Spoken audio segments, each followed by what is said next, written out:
بسم الله الرحمن الرحيم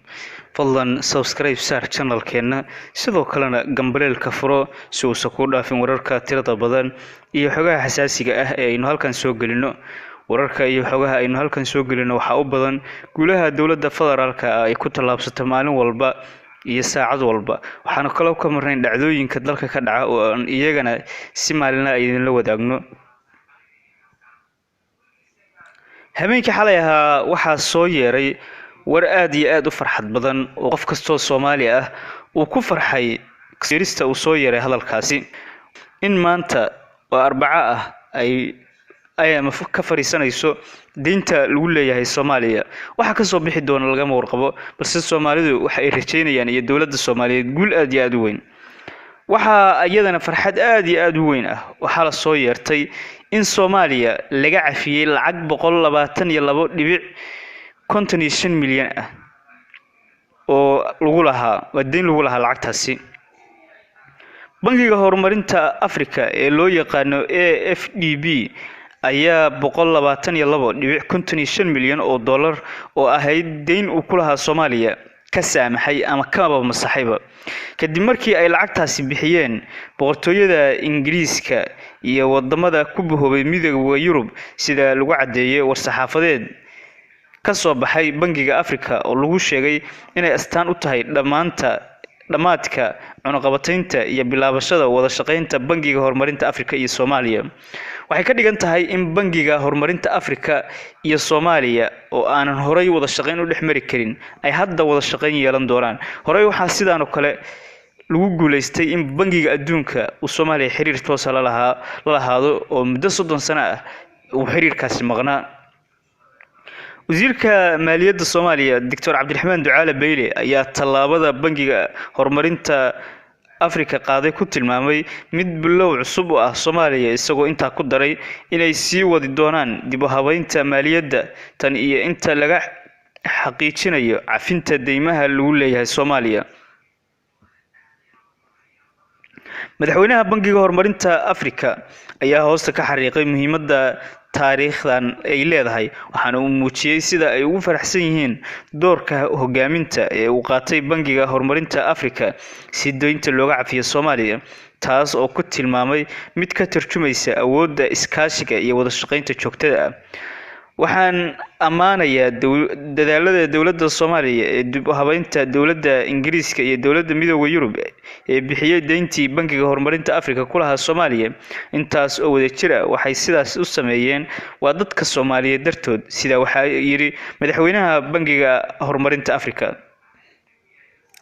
war saxaafadeedka ka soo baxay bangiga horumarinta Afrika AFDB ayaa lagu xusay siyaasad cusub oo dhanka dawladda ah ku wajahan Soomaaliya iyo sida uu gacan uga geysan karo kobcinta shaqaalaha Soomaaliya iyo xoojinta horumarka Soomaaliya sidoo kale bangiga ayaa hadda ka caawiya Soomaaliya dhinacyo kala duwan oo ay ka mid yihiin beeraha biyaha nadaafadda gaadiidka tamarta arrimaha bulshada iyo dhisidda awood wax looga qabanayo dhinacyo badan oo dhaqaalaha taas oo ku baxayso lacag dhan 135 milyan oo dollar Soomaaliya waxa habeenkii xalay ahaa soo gaaray guulo waaweyn oo dadka Soomaaliyeed ay aad ugu farxeen guulaha dhawaaqooda maanta waxa shiraya IMF hay'adda lacagta adduunka waxa ayna ka shiraysaa Soomaaliya dadaaladii iyo waxyaalihii ay muddadii 3 sano ay soo waday in laga cafiyo deynta iyo in kale wixii ka soo baxa sida dadku badan ay tilmaamayaan 95% waxa la rajeynayaa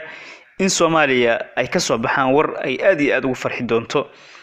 dhinaca kale waxaaba guul aad u weyn ah in bangiga horumarinta Afrika oo lacag 122 milyan Soomaaliya ku lahaa in dhammaan deyntaas uu ka masaxay Soomaaliya hadda waxay taagan tahayba meel aan deyn lagu lahayn maadaama deymihii lagu lahaayo dhan ama dawladaha ahaato ama ururaha ahaadeen ay ka masaxeen waxayna hadda Soomaaliya ay taagan tahay meel Ilaahay lagu mahadiyo oo u suurtagelinaya waxyaalo badan oo horay uga xirnaa sideen wada ogsoonahay bangiga adduunka Soomaaliya wuxuu la yeeshay maalmo ka hor xiriir muddo 30 sano ah aana dhicin maadaama 30 sano u dambeysay xiriirka bangiga adduunka iyo Soomaaliya waxa yirnaa waxa kale oo hadda ku soo biiray bangiga horumarinta Afrika oo asna muddo dheer aan Soomaaliya xiriir la lahayn maadaama deyn lagu lahaa dawladda uu hogaamiyo madaxweyne Farmaajo ra'iisul wasaarahana ka yahay khayr runtii waxa ay muujiyeen dadaallo la dhihi karo waxa ay keeneen guulo aad iyo aad u waaweyn waana uga mahadcelinaynaa wasiirka maaliyadda ra'iisul wasaaraha iyo madaxweynaha oo intaba dadaallo dheer muujiyay xubnayahow guntaday xilka guud ka saaro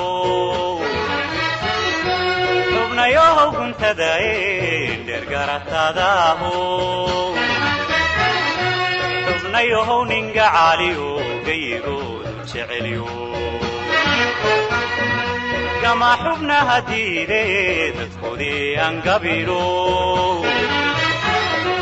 xubnayahow garaad xume geridooda jecelyo xubnayahow gumaysigu gumca u afaysto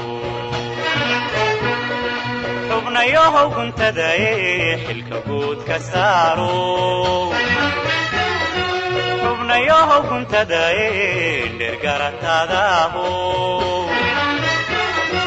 xubnayahow ninga caaliyo gayigoodu jecelyo kama xubnaha diiday dadkoodii aan gabino xubnayahow garaad xume geridooda jecelyo xubnayahow gumaysigu gumca u afaysto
badeniyo ducashadu ma maragte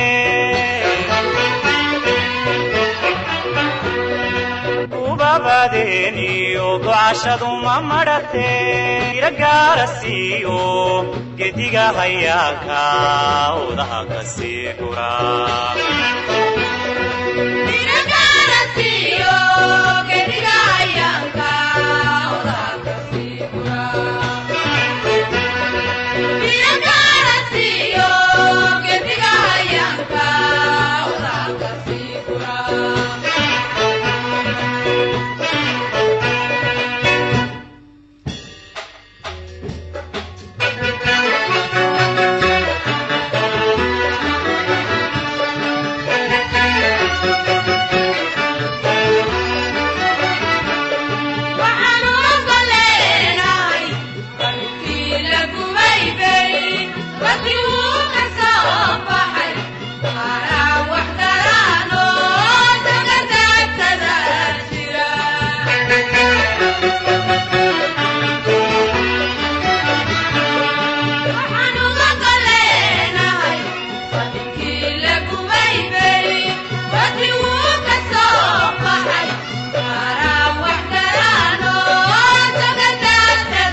shatifiyo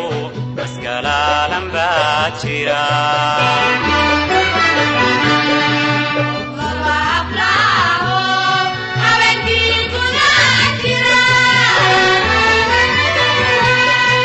aska daweyno taqalena qurayo kudiro qodachira aska daweyno dhaqaaleena gurayo gudinu qodaa jira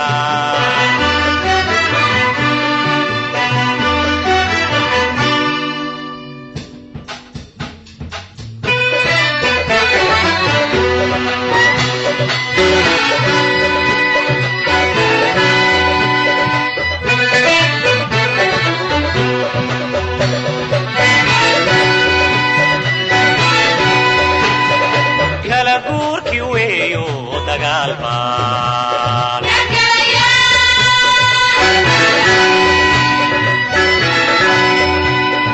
godinaan afayniyo gumuc baan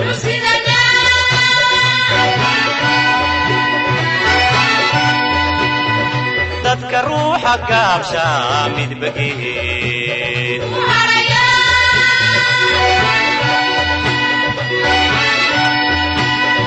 kala guurkii weeyo dagaal baan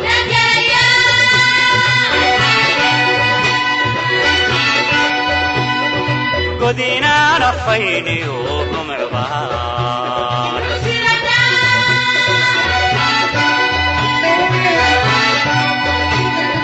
dadka ruuxa gaabsha midbageed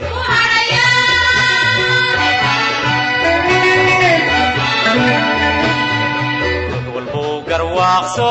xilka garabka ku sudan adoo waajibka gudan gaarsii dadweynahaynaan gul socodnahay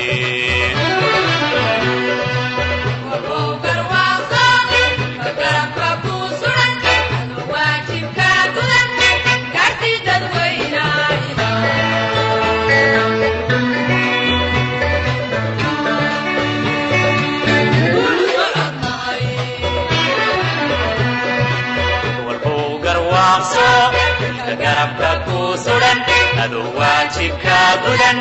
gaarsii dadweynahaynaan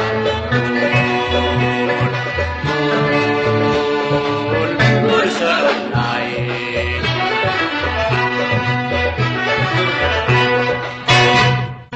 xubnayahow guntadae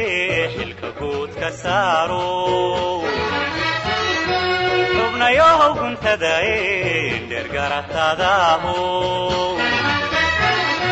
xubnayahow ninga caaliyo gayigoodu jecelyo